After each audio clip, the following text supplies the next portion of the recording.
गोटियां fit करके आए हैं, ऐसे नहीं आए। वहां पे पूरी गोटियां फिट है। और जैसे वो बोलते हैं ना आजकल न्यूक्लियर बटन, ये बोलते हैं न्यूक्लियर बटन, वैसे हमारा न्यूक्लियर बटन है। एक आदेश में पूरी वोट शिफ्ट हो जाएगी। उनको अगर राजनीति आती है और वही समझ में आती है तो हमको भी राजनीति समझ में आती है। बराबर है कि नहीं?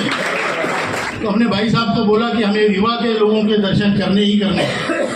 कांता प्रसाद जी बात करते रहते हैं, कई लोग बात करते रहते हैं यहाँ से, तो इसलिए हम यहाँ पे आए। कल जबलपुर में दूसरी बार गए थे हम, आज यहाँ पहली बार आए। फिर प्रयागराज, फिर कानपुर। प्रयागराज और कानपुर क्यों? वहाँ 10 सीटों का उपचुनाव है। बराबर है? हाँ, तो हम जो कर रहे हैं वो सोच समझ के कर रहे हैं, बिल्कुल सोच समझ के कर रहे हैं। और ईश्वर हमें यश देगा, क्योंकि सत्य परेशान हो सकता है, पराजित कभी नहीं होगा। हम तुम्हारे साथ हैं, हम तुम्हारे साथ हैं, संघर्ष करो, हम तुम्हारे साथ हैं। मीटिंग में एक सेंट्रल बोर्ड ऑफ ट्रस्टीज आपका फंड कंट्रोल करती है। उसमें मालिकों के रिप्रेजेंटेटिव होते हैं, कामगारों के होते हैं, सरकारी होते हैं। तो 10 रिप्रेजेंटेटिव कामगारों के होते हैं, 3 बीएमएस के, 3 इंटेक के, 3 कम्युनिस्टों के और 1 एचएमएस के, ट्रेड यूनियन से रिप्रेजेंटेटिव। 2008 में उन्होंने निर्णय लिया कि जो जमा हुआ पैसा जो आपके वारिस को मिलने वाला था उसको वापस नहीं करेंगे। मतलब 70-75 लाख लोगों का, 78 लाख लोगों का पैसा जमा किया हुआ वो एक झटके में खा गया। मैं बाकी लोगों से उम्मीद नहीं रखता, लेकिन ये 10 जो कामगारों के रिप्रेजेंटेटिव थे उन्होंने विरोध करना चाहिए था कि नहीं करना चाहिए? 78 लाख लोगों की जेब एक दिन में काट लिया अपनी जिंदगी की।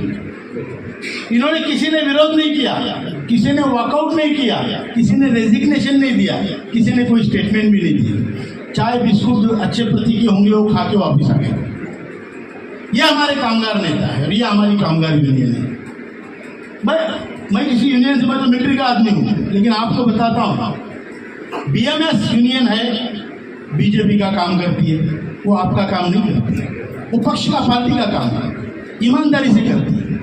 इंटक है वो कांग्रेस का काम करती है, ईमानदारी से कांग्रेस का करती है, आपका बेईमानी से भी नहीं करती। ठीक है?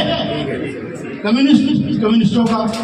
तो ये सारे जो है वो पार्टियों ने आपके बीच छोड़े हुए गुर्गे हैं। बराबर है? तो सभी कामगारों का व्यापक विचार कौन करेगा? इसके लिए आपको ही करना पड़ेगा। आज आपकी जो एक प्लेटफॉर्म आपको मिला है एनएसी का, मैं उसका क्रेडिट नहीं लेता, सबका है, उसमें आपको शामिल होकर उसी को बढ़ाना पड़ेगा। हम रहे न रहे, लेकिन ये प्लेटफॉर्म सबके लिए युगों तक रहना चाहिए, नहीं तो आपको कोई नहीं पूछेगा। डिवाइड एंड रूल अंग्रेज भी करते थे और ये भी कर रहे हैं। बराबर है? तो इसलिए आपका ये जिम्मेदारी बनती है कि एनएसी जैसा आपको आज प्लेटफॉर्म मिला है, सभी लोग इसमें शामिल हो जाओ। आपकी अगर कोई यूनियन है वो रहने दो, उसको कोई डिस्टर्ब नहीं कर रहा है। कोई एसोसिएशन है, कोई यूनियन है, आप पहले से चला रहे वो रहने दो, आप एनएसी में फिर भी आ जाओ, क्योंकि ये नेशनल आपको प्लेटफॉर्म प्रदान करता है। तो ये हमारा कहना है। दूसरी बात, हमारी 4 मांगे हैं। 7,500 महंगाई भत्ता मिनिमम पेंशन मिले, जिसको 1 रुपया भी पेंशन है उसको 7,500 महंगाई भत्ता पेंशन मिलनी चाहिए। उस अनुपात में फिर बाकी देखा जाएगा। डाला आदरणीय निर्मला सीतारमण जी ने कि मैं आज कमांडर अशोक राउत और एनएसी के टीम से मिली हूँ, ये उनके ट्विटर में डाला हूँ, मतलब जाहिर किया। तो ये संगठन इतना बड़ा है कि उनको दखल लेनी पड़ रही है, लेकिन फिर भी काम नहीं हो रहा है। इसलिए हमारा सबका कर्तव्य है कि हमें ये संगठन को बढ़ाना है। ये कोई पॉलिटिकल संगठन नहीं है, लेकिन ये संगठन जरूरी है। इसलिए आप सबसे मैं मिलने आया हूँ, आप सबको बताना चाहता हूँ कि संगठन को बढ़ाइए। आपको मैं बता दूँ, जितने लोग यहाँ पर आए हैं, आप लोग, हम लोग, इसमें ईश्वर की कृपा हम पर है।